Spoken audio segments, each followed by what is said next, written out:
Well, I'm beginning to rethink my recipe choice now that I got everything I'm gonna need out.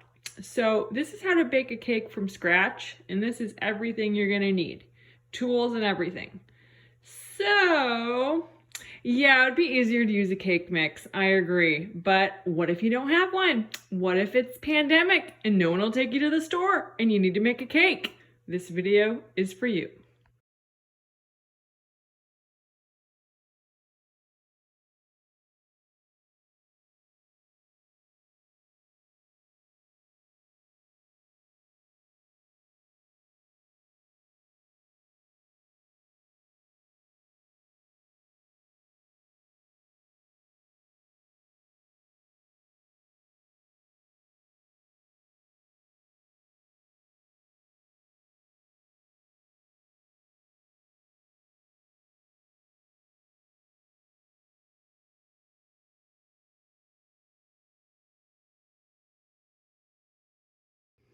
Okay, couple of weird things to get started.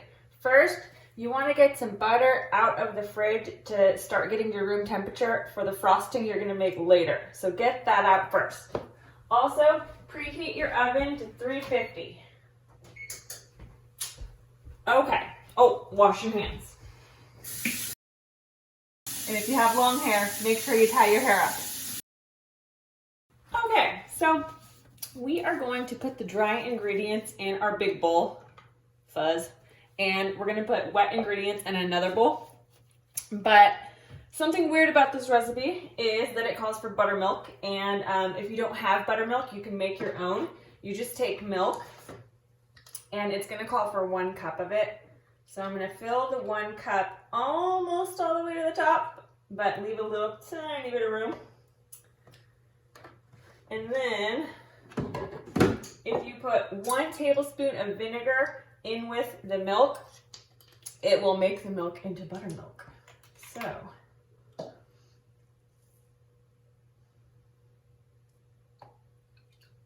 step 1 complete. Okay, so now it smells kind of gross, but the buttermilk is going to be formed here in this cup, and you're just supposed to leave it for a few minutes. So we'll get that going. Okay, so dry ingredients. Do 2 cups of flour. Oh no, I just used the 1 cup. Luckily I have a spare. Then 1 teaspoon baking powder. So that's this one, baking powder, 1 teaspoon. Add it right in. 2 teaspoons baking soda. Looks similar. Mine's kind of chunky. I hope that's not a problem later. I'll try to unchunk it as I go. Oh, did I mention I'm not a good cook? We'll see how this goes. Okay, now a little more than ½ a cup of cocoa powder. And we're looking for unsweetened cocoa powder. Must be unsweetened. And a little more than ½ a cup. I'm just gonna fill the 1 cup with a little more than half. Okay, a little more than half. It's not an exact science. Looks a little chunky, so hopefully that won't be a problem. Then 2 cups of sugar, and I'm going to use 1 cup of white sugar and 1 cup of brown sugar.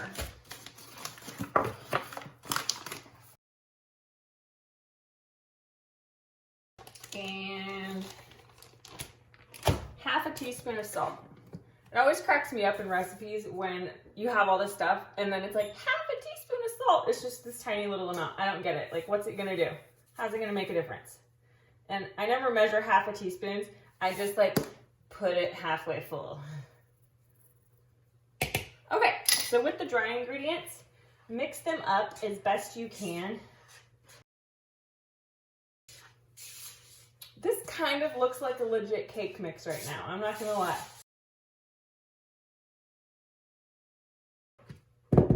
Okay, that looks very passable as a store-bought cake mix. Okay, next we are gonna do some wet ingredients. So, crack 2 eggs. I'm gonna get a fork for stirring these up.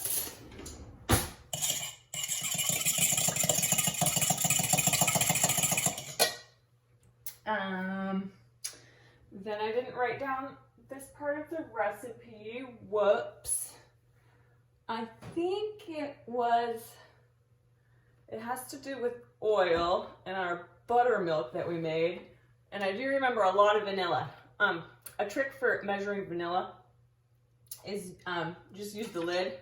1, 2, I remember it was 2.5 teaspoons vanilla. So we'll put that in there. And this could be a disaster, but here we go on our buttermilk. Oh, it's looking chunky. Oh, it buttermilked. And I think the amount of oil was 1 cup. Fairly certain. I forgot to write it down, and the recipe's on my phone, which I'm using my phone to record this, so that's not gonna work. Okay. There we go to the wet ingredients. We'll get those kind of mixed up. And now you put the wet ingredients into the dry ingredients.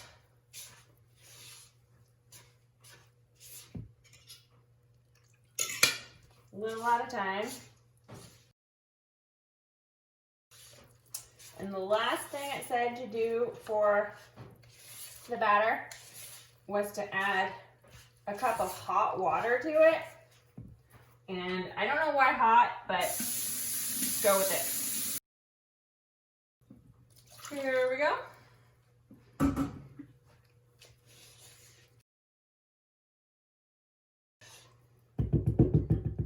I guess it's time I could use the electric mixer for a bit, get it really mixed up good. Plug this bad boy in if you got one. All right, looks pretty good. We'll be needing this later again for the frosting. Okay, so now the easiest way to grease a pan is to use cooking spray. So I'm gonna do that, but if you don't have cooking spray, you could take your stick of butter and like just rub the stick of butter like that if you don't have spray, but I'm just gonna go with spray. All right.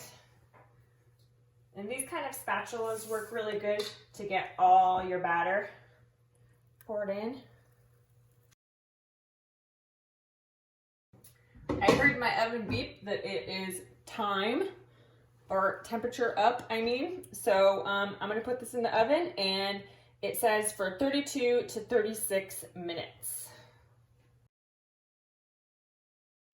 Set it for 32 and check it then.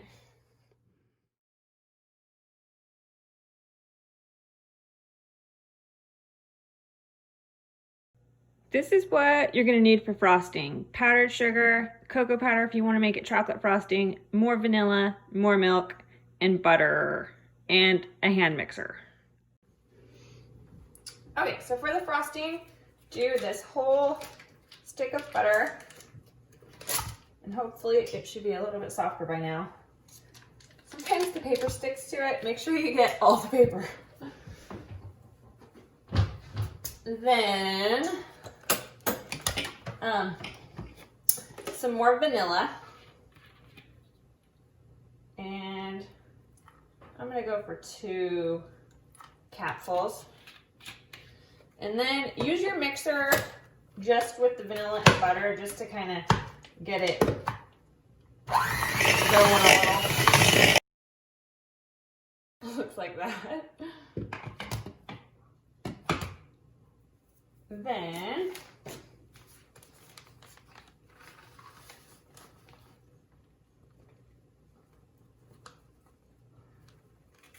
we're going to use 3 cups of powdered sugar, but I'm just going to add them one at a time. And I also want to make this into chocolate frosting, so I'm going to do a 1/4 cup of the unsweetened cocoa powder again.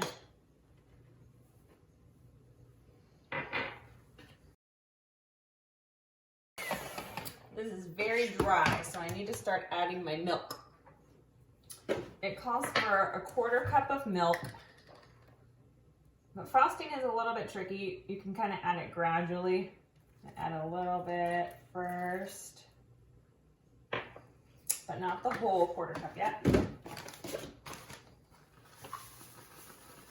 Add 1 more cup of my powdered sugar.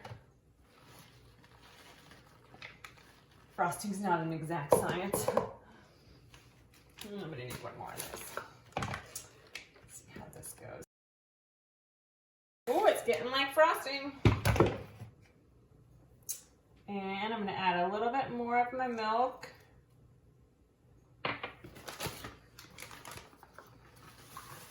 One more cup of my sugar.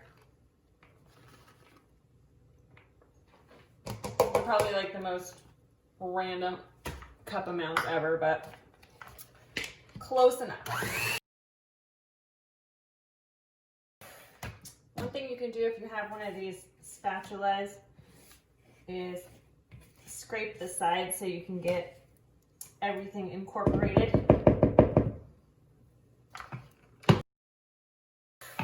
That looks like real frosting. And there's only one thing to do with these, and that's to lick them. It's pretty good. A+. The countdown begins. Okay, this is kind of anticlimactic and slow.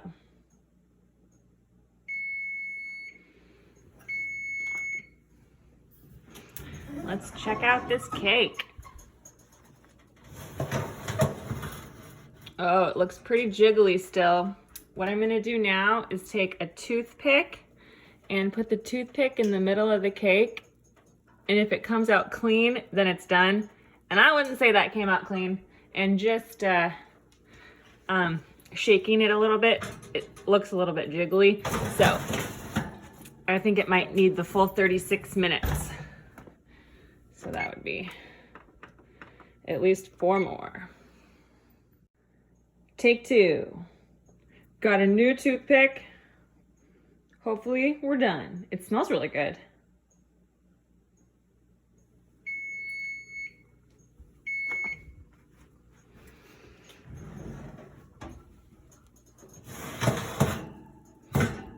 A little bit jiggly still, but I feel like it's taller than last time. Oh, I'm just gonna give it a couple more minutes. I think it's very close.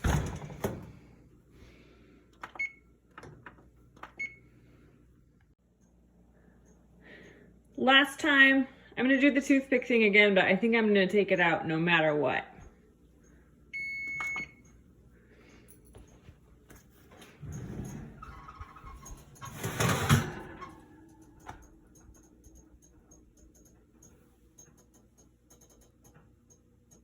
Close enough. Much better than last time. Let's call this sucker done. All right, it's finally frosting time. You have to wait until your cake is pretty much cool, which takes forever. And I'm just gonna use this spatula tool to put the frosting on, but you could do a knife that would take forever, or whatever you've got.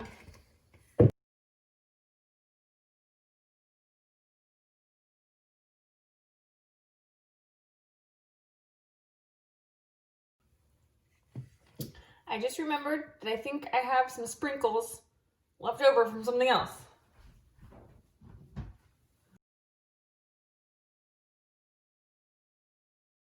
Yay! And to think that only took like 3.5 hours and you used a ton of different ingredients.